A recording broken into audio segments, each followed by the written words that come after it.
Hello everyone, my name is Levi Storey and I'll be talking tonight a little bit about public administration. So I personally would define public administration as the actions taken by government organizations at various levels to provide public services, develop and implement public policy, and to better enable citizens within their constituencies. I think the bottom line, one of the key principles for the United States government as opposed to other governments, is enabling citizens and individual rights. Essentially, our constitutional framework in our governments at almost all levels are focused on rights and individuals, and rather than propping up the government, propping up the individual person and the rights that they have and the value that they add to the nation, the community, what have you. Talk a little bit about the public policy making cycle. You have in the four major steps, you have agenda setting, decision making, implementation, and evaluation. So starting with agenda setting. Typically, this happens in different phases. A lot of times when a politician, especially at the national level, gets ready to run for office, they'll probably sit down with their strategy team and they'll come up with a set of policies or legislation or just a general stance that they want to run on, some key points that they want to hit on that they think are hot points with the voters that they're targeting. Similarly, at the local or state level, they might talk about their track record and how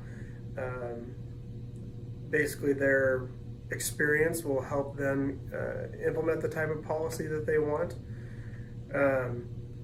They bring that, if they get elected or they get into public office, they bring that agenda with them, and hopefully, if they're true to their word, they at least make an attempt to make the things happen that they said they would. Sometimes this might happen with politicians that are already in office. They are hearing feedback from their constituents that the people want something, and they do everything in their power to make that happen. That's how the very first step, kind of in the policy making process, begins, is with feedback and ideas from somewhere, whether that's from social media, public opinion, you name it, any way that public voices get heard. From that point on, it goes to sometimes a committee or a group of people for discussion and decision making, and they have to take a lot of things into account. One of them is the next step, which is implementation, which is how realistic is it that this idea or this agenda can actually be put into action. Sometimes that's the greatest challenge. You might have a theoretical solution to a problem, but the actual implementation just isn't practical, or it might not be affordable. We look at a lot of different ideas, right? Like, for example, free college sounds great, but how do we make free college happen? Somebody has to pay for it somewhere. There's a cost. There's a lot of things that go into it beyond just this idea that someone has. So in the implementation phase, once something does get approved by the powers that be, and they say, okay, we like this idea, we think we can make this happen, we think this is feasible. All right, well, how do we go about doing it? They vote it into law, or they approve it in a committee or city council or whatever, and then now they have to go about making it happen. So essentially, usually this implementation phase involves many layers of government. So you have the high-level decision makers, and then they task the people that work for them to actually get it done. So you have your city manager, for example, is tasked by the city council to make something happen. So all the people that work for him, it might be the chief of police or the fire chief or his department directors, are now tasked with actually getting the job done and making the vision of the council or the government officials, the politicians, bringing that into reality. And lastly, certainly not least, is the evaluation stage. So after policy is implemented, and it could be days, months, years, what have you, they continuously evaluate the effectiveness and the efficiency of the policy. And years later, a policy that seemed like a good idea 10 years ago might not be a good idea today, and it might not be practical, or a policy that they thought was great just ended up falling on its face. It's not doing well. It's not doing what they hoped it would. So they go kind of back to that drawing board, that agenda setting or decision making, and say, hey, how can we revitalize this? How can we get rid of this? How can we replace it? So on and so forth. So talk a little bit about reform and why reform is so difficult. The question, specifically a reference, talks about the Brownlow Committee and the National Performance Review. So the Brownlow Committee was essentially put together in the 1930s, and what they wanted to do is they wanted to give the executive branch of government a little bit more power. I think the thought behind that was to kind of improve efficiency in a way, in that where you have there's one thing you can't argue: when you have a fascist type government or one decision maker at the top, it's more efficient, right? There's not as many checks and balances. You don't have the separation of powers, but things might get done a little bit quicker because there's just one guy to approve or disapprove of the actions the administration might take. So what happened was they got it all the way passed and through Congress after various different changes, but years later we saw that President Nixon in the Watergate scandal abused some of that power that was given to him by the Brownlow Committee legislation. One of the guys who worked on it said he was not sure if they were just blind or naive before they implemented the policy, because they were operating under an assumption that anybody in the executive branch would essentially be ethical and honorable enough that they wouldn't abuse their power. Of course, nowadays we almost see the reverse to be true, where generally speaking people are very distrusting of politicians and a lot more conscious of the potential for abuse of power. The National Performance Review, reading about it, talking about it, it was an initiative by the Clinton administration. I think what it essentially boils down to is it was a political move. And we could question the legitimacy or whether it came from a good place in someone's heart. Who knows? But in the end, it didn't really chalk up to much of anything. They made a few changes here and there, but in Clinton's second term, the Republicans were in Congress. They fought his policies and changes. And then when Vice President Gore lost the election to George W. Bush, essentially it was a moot point, and they more or less had to move on and even reform some of the reform that already had taken place. So in a couple of these scenarios, and kind of you look at some different attempts at reform, and what seems to kill them or prevent them from getting as much done as they could is politicians and partisanship. And so it's essentially the people in government that are preventing reform, ironically enough. I think that's pretty common for people to fight the other side. It's not about who's right, it's about, who's going to get reelected more often than not.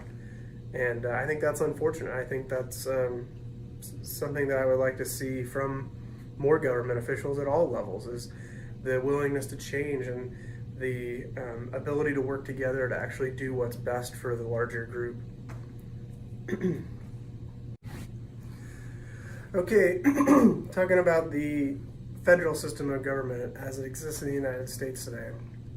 Essentially what you have is a federal government, state government, local governments, and they all have powers individually and uniquely, but they all also work together in such a way as to enable, I guess you could say, a more efficient form of governance. Some advantages to this is what we see is strength in numbers. So you have the 50 United States of America who all get together and operate under the branch of the federal government of the United States. And with that, they get things like military protection, the ability to be a superpower, what we are in the global world, which also helps us negotiate trade deals and peace treaties. And being that powerful big group has major advantages as opposed to if all the 50 states were their own individual countries and governments. they wouldn't enjoy the same kind of benefits as they do from being united as one. It also allows these governments at the national, state, and local levels to work together. They're bonded together. They have mutual interest in that they serve the same group of people, essentially. They can help one another out, right? The local governments can help work with the representatives and vice versa. And the federal government often helps, as we've seen recently here locally, to provide aid and money that the state and local governments just don't have for things like disasters or grants or, just all kinds of different ways that the federal government helps out the state and local governments. Some of the disadvantages that it can lead to, our federal government is all the way in Washington, D.C., and some of the people that work in government are high up. They're not overly connected with a lot of the blue collar, even white collar everyday workers and what their needs are and what their lifestyle might be like and what they really actually care about. And it sometimes can be difficult for them to sort out all the white noise or the noise in general that they hear through the media, through social media, through town hall meetings, through wherever they go, as to what actually matters to the majority of the people and what they can do to make people's lives better, which, most honest politicians would probably say that's what they want. It also can lead to more bureaucracy. So how difficult can it be sometimes to get things done in government that might benefit people's lives because it has to go through the state level or the federal level. It can't just be done at the local communities where the greatest need might be. And it can also lead to very powerful officials and individuals in government, which of course increases the effect and likelihood that there might be abuse of power. Lastly, talking a little bit about ethics, lying, and accountability. And the specific question is it ever okay for a government official to lie to someone in the public? I think that's a very complex question, and I don't think it can be answered necessarily with a definitive no they shouldn't or yeah it's okay. So of course we know about the political philosopher Machiavelli, who says basically that it's completely okay for a politician to not be forthright or to be deceptive if it benefits him or it benefits his country or his people. Now, while I don't know if that's the extreme right answer, I do think there are cases where it is necessary for governments to be deceptive. Whether or not that means directly lying to people may or may not always be the case. Certainly it's important for military officials and ambassadors to be able to practice some kind of deception or be able to mislead foreign governments as to what their intentions are. There's advantages to negotiations in that way, and there's advantages to military tactics in that way. When I worked in the military, I had a certain level of security clearance, and I dealt with information that wasn't public knowledge, and in fact, I wasn't allowed to share it with the public. If somebody asks me, I basically have to say, I can't talk about it. It's not a deception or a lying thing. It's information that's out there that's meant to protect government secrets at the highest level. It's meant to protect people from foreign oppressors. So in that way, I think that there are some reasons maybe why a government would at the very least not be completely transparent at all times to the people. However, I don't believe in necessarily in government, the ends justify the means in all cases. I do think there's something to be said about politicians not lying to stay in power.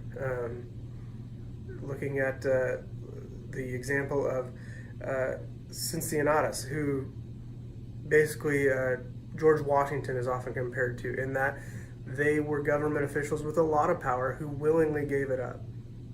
And I think that was probably the founding fathers' design for our political structure in the United States. But how often do we see now where politicians that all they want to be is career politician. They want to stay elected. There's major advantages to staying elected, and a lot of times they'll do anything, say anything, tell people what they want to hear just to get reelected, whether they mean it or not. I think that is an important distinction of being a man of your word versus lying for honorable reasons. So I think that the key term here is honor and what your actual intentions are. Are you lying for your own personal gain, or is it a selfishly motivated act? You're trying to protect yourself, or are you trying to protect the greater good, right? There's something to be said about the motive behind it. That's all I have.